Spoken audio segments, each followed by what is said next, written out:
living foods.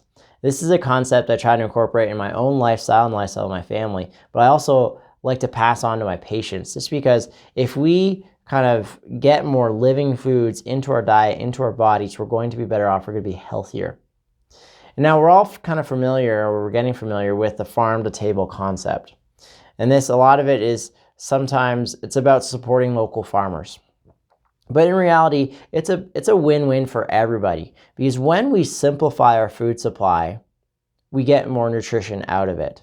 Because what happens when a food gets more and more processed is more and more of the nutrition is lost or kind of broken down. And we end up with the calories, but we don't get any of the vital living nutrition that our body needs. And so let's go into this concept a little bit further. So living food.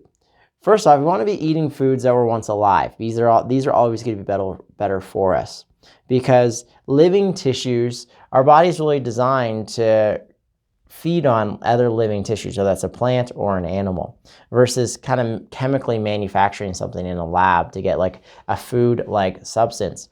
Because there's a lot more than just calories and vitamins and minerals that our body needs.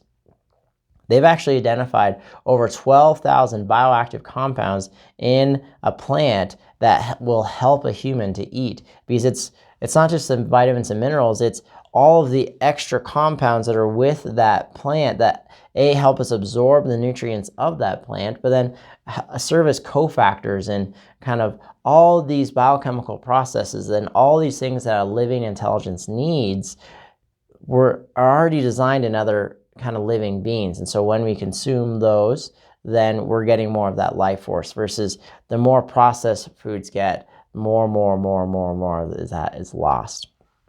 And so I have an example here. We got an apple tree and a nice kind of friendly cow with a smile. Forgive my picture, it's not very good. But we want to be kind of simplifying this process, because do you think there's going to be more nutrition in an apple or in a box of cereal that's flavored with apple products? Probably more in the apple, okay? But why? Well, there's a living intelligence inside this plant. It's taking in water from the soil, nutrition from the soil, taking in energy from the sun, and it's organizing this tree that started from a seed and grew into this big, huge tree, and now it's producing fruit to further multiply itself, and then also kind of serve as benefit for other animals, because when the other animals eat the seeds, they spread the seeds around, but then the animal gets the fruit and the seeds get spread, and it's kind of a circle of life, if you will.